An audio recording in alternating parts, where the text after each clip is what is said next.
رسول پاک صلی اللہ علیہ وسلم احساس والے نبی ہیں، اور احساس حضور نے امت کا کیا، احساس والی زندگی گزاری، ہر لمحہ محبوب پریشان رہے۔ یہ تھوڑا عرصہ پہلے ڈاکٹر ہارون صاحب مسلمان ہوئے ہیں، اور ابھی انہوں نے 2-3 کتابوں کا انگریزی میں ترجمہ کیا ہے، اور بھی کچھ کتابوں پہ وہ کام کر رہے ہیں۔ ہالینڈ کے رہنے والے ڈاکٹر صاحب ہیں، توجہ ہے میری بات پر آپ عزیز ہیں۔ ڈاکٹر صاحب کہتے ہیں کہ میں نے یہ سنا تھا کہ مسلمان دہشت گرد ہیں، یہ بم بلاسٹ کرتے ہیں، تو میں جہاں لفظ اسلام آتا تھا وہاں سے میں تھوڑا پٹ جاتا تھا، پیچھے ہٹ جاتا تھا، لیکن میرے مزاج کے اندر یہ بات شامل تھی کہ میرے اندر اللہ نے بڑا انسانیت کا جذبہ رکھا ہوا تھا، تو میں ایک تنظیم قائم کر رہا تھا۔ میرا خیال تھا کہ ایک ایسی جماعت بناؤں کہ جو پوری دنیا کے اندر اسلام، توجہ ہے میرے عزیزوں کی، کہتے میرا خیال تھا ایسی جماعت قائم کروں کہ جو پوری دنیا میں لوگوں کی خدمت کرے اور بغیر امتیاز کے کرے، اسلام والوں کی بھی اور غیر مسلموں کی بھی۔ لیکن مجھے بڑا دھچکا رہتا تھا کہ مسلمان سخت گیر قوم ہے۔ میں نے بہت ساری جماعتوں کا منشور اور دستور منگایا، اور میں نے کہا میں اپنی جماعت کا دستور لکھوں گا تو پہلے ذرا سارا میں مطالعہ کر لوں۔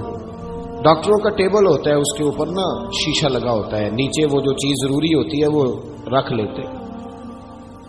کہتے ایک مصر کے مولانا صاحب آئے ہوئے تھے ہالینڈ کے دورے پر، اچھی انگریزی جانتے تھے، تو کسی وجہ سے علیل ہو گئے۔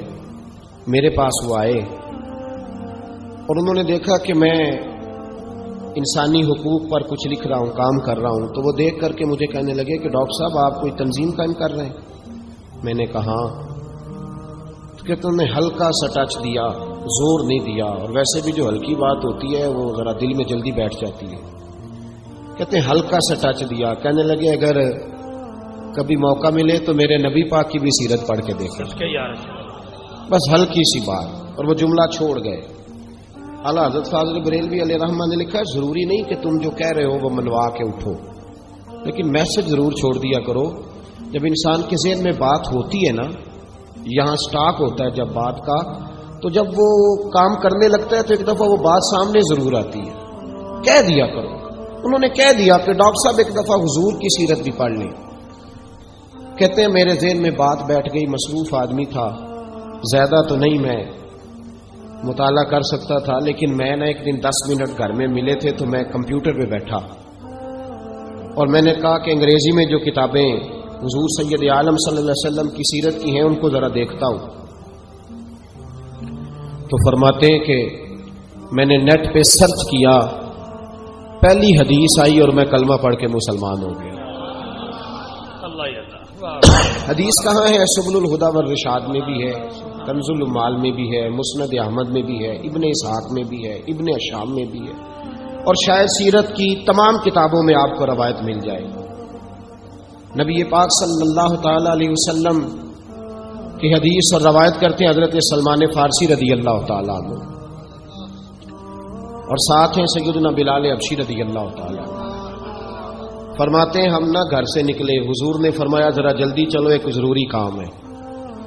فرماتے ہیں بڑی تیزی کے ساتھ آج روٹین سے ہٹ کر محبوب نے تیز تیز قدم مبارک اٹھائے، تیز تیز، اور فرماتے ہیں ایک گلی ہم نے کراس کی، دوسری گلی میں جو پہنچے تو پھٹے پرانے کپڑے، سادی سی بیوی، اور حالت بتاتی تھی کہ بیچاری کسی غریب گھر کی ہے۔ وہ سڑک پہ کھڑی تھی اور رو رہی تھی۔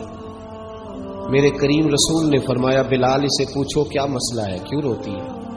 تو حضرت سلمان عرض کرتے ہیں میں نے کہا حضور میں پوچھ لیتا ہوں، آپ جائیے، کام بڑا ضروری ہے جو نکلیں، میں معلومات کرتا ہوں۔ تو محبوب نے فرمایا نہیں، اس کے آنسو پوچھنے سے ضروری کوئی کام بھی نہیں، پہلے اس کی داد رسی ہوگی، اسے پہلے پوچھا جائے گا۔ روتے نہیں رہتے لوگ گھروں میں، لوگ گزر نہیں جاتے چپ کر کے، کتنے لوگ تڑپتے، کون احساس کرتا ہے؟ نبی پاک سید عالم صلی اللہ علیہ وسلم رکے اور اس خاتون سے پوچھا کیا بات ہے؟ اس نے کہا کہ بات کوئی بھی نہیں، میرا ایک ہی موٹا سا مسئلہ ہے۔ کہا وہ کیا؟ کہنے لگی میں غریب ہوں، اور غریبی بذات خود بہت بڑا گناہ ہوتی ہے، لوگ بڑا جرم سمجھتے ہیں اس کو بذات خود. میں نے شروع میں کہا نا کہ مذہبی سٹیج کی بھی صدارت غریب آدمی نہیں کر سکتا, کیونکہ غریب جو ہوا جد کول دتھی ہونی انہیں نیڑے بہنا ہے نا جی, جد کول نہیں انہیں تو پیچھے جا کے بہنا اینڈ تے جد کول کہڑا دتھی ہے. اس سٹیج پہ بھی غریب آدمی کی صدارت نہیں ممکن ہو ہی نہیں سکتا. میرے رسول پاک سید عالم صلی اللہ تعالی علیہ وآلہ وسلم نے فرمایا پہلے اسے پوچھو کیا مسئلہ ہے. وہ کہنے لگی میں غریب ہوں, بوڑھی ہو گئی ہوں, ساری زندگی غلامی میں گزاری ہے, تیل لینے آئی تھی 5 دینار کا, بوتل میں تیل بھروایا ہے, اور اب بوڑھی ہوں نا تو کمر درد کرتی ہے, پیر پیچھے موڑا ہے تو میں گری ہوں, تیل زمین پی گئی ہے, اب زمین تو واپس نہیں کرتی, لیکن واپس جاؤں گی تو ایک یہودی عورت کی ملازمہ ہوں, وہ درے سے مارے گی, کھال ادھیڑ دے گی, میں بڑی پریشان ہوں, اب نہیں مار کھائی جاتی, ہڈیاں بوڑھی ہیں, قربان جاؤں. حضرت بلال کو حضور نے حکم دیا, فرمایا دوڑ کے گھر جا 5 دینار لا. فرماتے ہیں 5 دینار لائے, تیل خرید کے دیا تو پھر رونے لگی. فرمایا آپ کیوں روتی ہے؟ اس نے کہا بتایا نا غریب ہوں, غریب کا جرم کوئی نہیں ہوتا, لیکن پیس دیا جاتا ہے, پھر بھی مار تو اب بھی پڑے گی, اب کیوں پڑے گی؟ تو عرض کرنے لگی محبوبہ مار اس لیے پڑے گی کہ دیر سے کیوں آئی ہے. تو میرے کریم رسول اور وہ بی بی حضور ابھی آئے ہیں مدینہ طیبہ. امام یوسف صالحی فرماتے ہیں ابھی آئے تھے حضور, سبل الہدی والرشاد کے مصنف کہتے ابھی آئے تھے نبی پاک, وہ جانتی بھی نہیں تھی. تو سید عالم صلی اللہ تعالی علیہ وسلم نے فرمایا اچھا مار پڑے گی؟ کہا ہاں.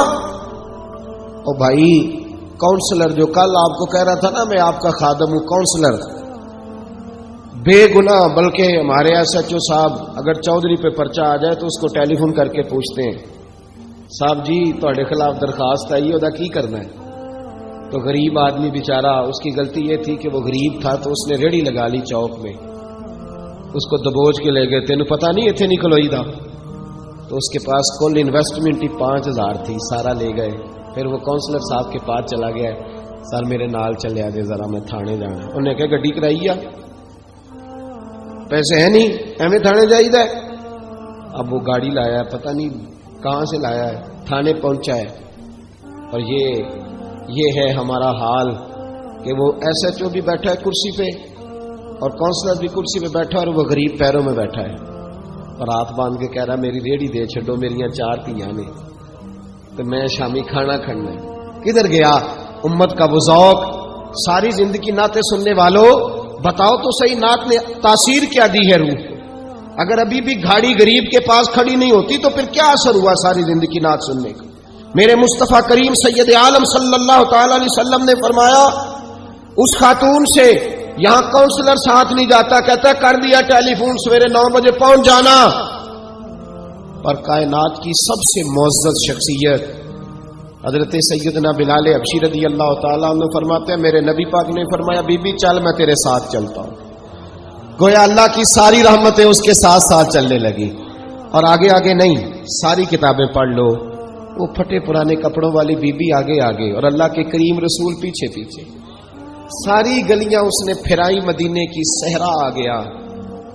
ایک دروازے پہ دستک دی, سے مالکن آئی. وہ بی بی بعد میں کہتی ہے میں بھی بڑی ڈاڈی تھی, طاقت ہی نہیں تھی میرے سامنے کو کھڑا ہو سکے, لیکن جب میں باہر نکلی تو میں نے نور کے حالے میں لپٹی ہوئی ایک عظیم ہستی کو دیکھا. فرماتے محبوب کے گورے چٹے رنگ کے اوپر کالی زلفیں اور محبوب پاک کی مقدس آنکھیں جب تک بات کرتے رہے نظریں زمین پہ جھکی رہی. شرم و حیا والے رسول نے بڑے میٹھے, بڑے دھیمے, بڑے خوبصورت لہجے میں کہا. بریلی کے امام فرماتے ہیں نیچی نظروں کی شرم و حیا پہ درود. بڑے دھیمے لہجے میں فرمایا تیری نوکرانی ہے تیری. عورت کہتی ہے میں تو حضور کے جلووں میں محو ہو گئی کہ سادگی میں اتنا حسن میں نے دیکھا ہی نہیں, تیری نوکرانی ہے. کہا تو میرے محبوب نے فرمایا بیچاری کی غلطی کوئی نہیں, اسے مارنا نا, اس سے تیل گر گیا تھا, نیا خریدتے دیر ہو گئی, رو رہی تھی تو میں سفارش کرنے آیا ہوں. وہ خاتون کہتی ہے کسی کی نہیں مانی تھی, پر محبوب کے جملوں میں تاثیر اتنی تھی ککھ سواد نہیں مشری اندر, اساں کھنڈا می چکھ ڈٹھیاں, انہاں ساریاں شیواں نالوں گلاں سجن دیاں مٹھیاں. فرماتے ہیں نبی پاک صلی اللہ تعالی علیہ وآلہ وسلم نے فرمایا کچھ نہ کہنا. کہنے لگی نہیں کہتی، میرا وعدہ رہا، کچھ نہیں کہوں گی. اب میرے حبیب نے پھر نظر اٹھائی اور اس غریبنی کی طرف دیکھا اور فرمایا تو اگر کہے تو میں جاؤں، تو اگر کہے تو میں خود بھیک دے، خود ہی کہے منگتے کا بھلا ہو، تو اگر کہے تو میں جاؤں. اس نے خراج پیش کیا تو چند آنسو گرائے. کہنے لگی محبوبہ جیسے بندہ نوازی. حضور نے رخ پھیرا. حضرت بلال کہتے ہیں میں پیچھے رہ گیا تو وہ دونوں بیویاں دوڑ کے میرے پاس آئیں. کہنے لگی بتا تو صحیح ہے کون، یہ بتا تو صحیح کون تھے. تو حضرت بلال کہنے لگی تم نہیں جانتے. جناب بلال فرمانے لگے یہی تو ہیں جنہیں اللہ نے سچا رسول بنا کے بھیجا ہے. بیویاں دوڑ کے آئی. کہنے لگی محبوبہ دروازے تک آئے ہو تو خالی تو نہ لوٹاؤ، مہربانی فرماؤ ہمیں بھی کلمہ پڑھا دو. ڈاکٹر ہارون کہتے ہیں وہ بیویاں وہاں کلمہ پڑھ رہی تھی اور میں حدیث پڑھ کے کلمہ پڑھ رہا تھا. بھائی